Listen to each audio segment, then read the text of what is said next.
前編では木の前川橋梁と大狩木駅をレポートしました。後編ではサマニ駅と静内駅を中心としてお送りしたいと思います。それでは後編スタートです。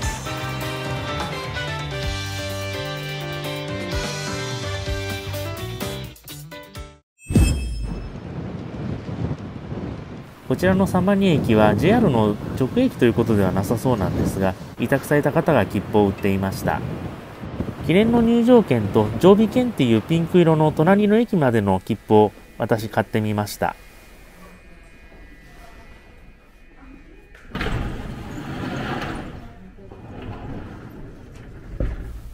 入場券買ったのでサマニ駅の構内に入ってみました。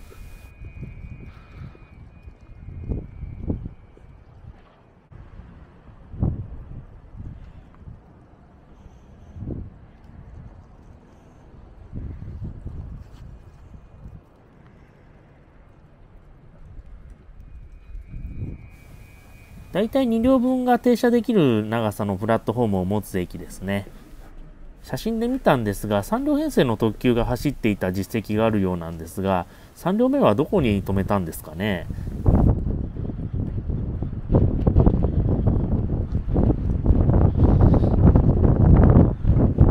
当初の計画ではここから襟裳岬を回って広尾を経由して帯広まで結ぶ計画となっていました。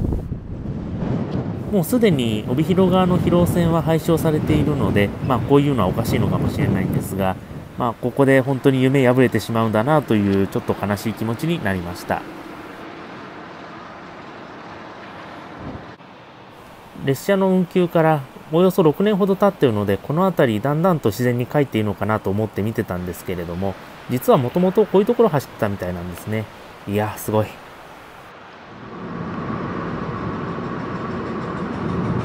先ほどの場所は日高幌別駅と東町駅の間にありました。ちょうど地図上ではこの辺りになります。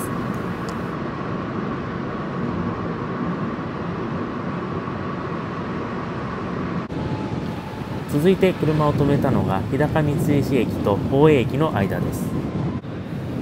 この場所は走りの橋脚の下に馬が放牧されているということで、非常に全国的にも珍しいんじゃないですかね。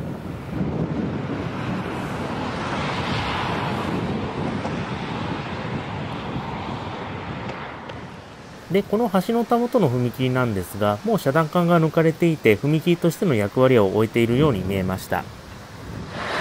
とはいうものの、このバスも一時停止をしてましたし、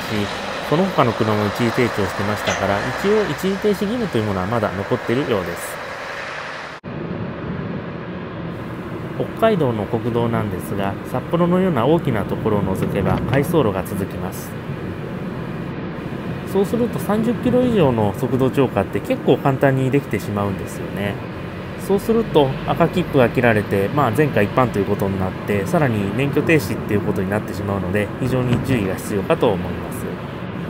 これを避けるには制限速度プラス5キロ、プラス5キロっていうのはメーターの誤差の範囲内ということなんですけども、もしくは集団の最後部につくぐらいしか方法はないのかなと思います。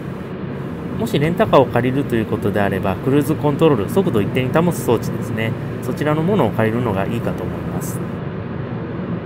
さて、静内駅に近づいてきました。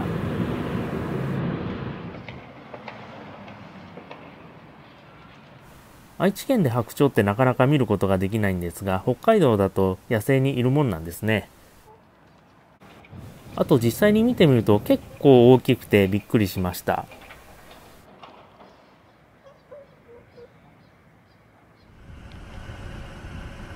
はい、こちらが静内駅です。静内という町は結構大きな町なので、JR の職員が常駐していました。駅の周りにも人が結構いましたから、うまくするとこの駅まで存続してくれればよかったんですけれども、あれほどのダメージを受けるとちょっと厳しいのかなっていったところです。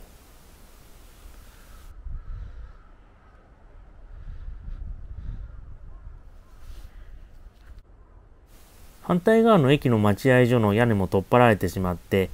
いよいよ廃線になるんだなというふうに感じさせます。この駅、先ほどもお話した通り、JR の緑の窓口があります。その他に売店と立ち食いそばがあります。最近駅の立ち食いそば屋さんってどんどん少なくなっているような気がするんですが、ここ北海道では静内の他にも留萌と、あと富良野でも見かけたことがあります。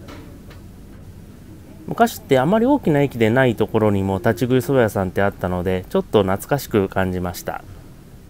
ちなみに今回のサムネイル画像はこの駅で食べたそばです。前編でもお話した通り、ここ日高は馬の産地として有名なところです。そんなここサラブレッド銀座駐車公園からは馬の育成を見ることができるようです。晴れている夏のここの景色ってとても綺麗なような気がします。随所で日高自動車道の工事がされてますので、近い未来にとてもこの辺りアクセスのいい観光地になるのではないかと思いました。日高厚賀インターチェンジから高速に乗って空港に戻る予定なんですが、その前にもう一度だけあの駅に行ってみましょう。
無事新千歳空港に戻ってくることができ、この旅も終わりです。この動画がいいと思ったら、ぜひコロナウイルスが落ち着いた頃にこの辺り訪ねてみてください。日高本線は確かに廃止になってしまいますが、高速は伸びていくことでしょうし、何よりもこの辺りの馬と山の景色ってとても綺麗なので、ぜひ一度皆さんも行ってみてください。本日もご覧いただきありがとうございました。それではまた次の動画でお会いしましょう。